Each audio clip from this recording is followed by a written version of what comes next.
উন্নয়ন, উন্নয়ন, উন্নয়ন। প্রতিনিয়ত শুধু উন্নয়নের ছোঁয়া, উন্নয়নের অগ্রগতি।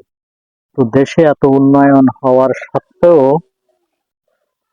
কেন দ্রব্যমূল্যের এত ঊর্ধ্বগতি?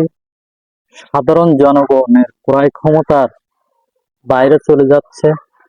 যদি বা ৩ শ্বাস ৩ মুঠো খেতে পাচ্ছে, তো অনেক কষ্টেই তাদের দিন কাল চলছে। যারা দিন মজুর ৩০০ থেকে ৪০০ টাকা ইনকাম করে, তারা কিভাবে তরি তরকারি গুলো কিনে খাবে, ভাত চাল গুলো? কারণ ১ কেজি আলুর দাম ৬০ টাকা, ১ কেজি বেগুনের দাম ৭০ থেকে ৮০ টাকা, তো ১ কেজি মাছের দাম ১৫০ টাকা, অন্য অন্য চালের দাম ৫০ টাকা থেকে শুরু করে উপরন্ত ৭০ টাকা। তাহলে বলেন একজন মধ্যবিত্ত পরিবার বা নিম্ন মধ্যবিত্ত পরিবারের মানুষগুলো কিভাবে চলবে? প্রত্যেকটি জিনিসের দামের ঊর্ধ্বগতি। তো সাথে সাথে বোনাস হিসেবে আছে আবার বিদ্যুতের উন্নয়ন।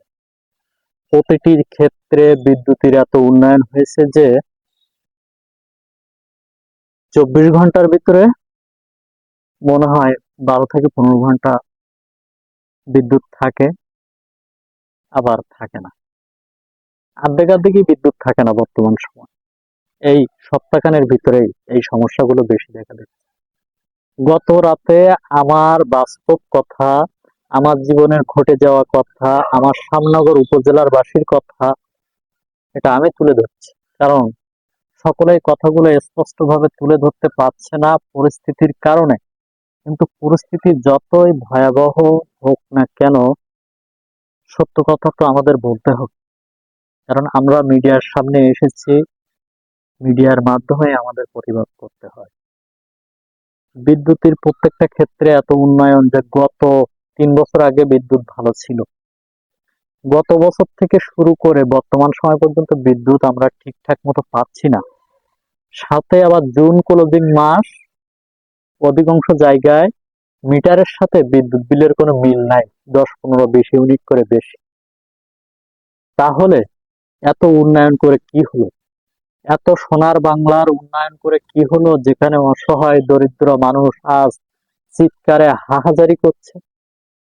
বিদ্যুৎ ঠিক মতো থাকছে না, রাতে ঠিক মতো ঘুমাতে পারছি না, ঘুম থেকে চেন না পালেই দেখা যায় গা হাত পা ভিজে, ঘামাচিতে হাত ভরপুর, গা হাত পা ভরপুর। আর যারা এসি রুমে বসে থাকে, তারা বড় বড় কথা বলতে পারে। তো শুধু আমাদের এখানে না, বাংলাদেশের কোন এমপি, কোন চেয়ারম্যান, কোন উপজেলা চেয়ারম্যান এই যে বিদ্যুৎটা থাকছে না বলে প্রতিবাদ করেছেন?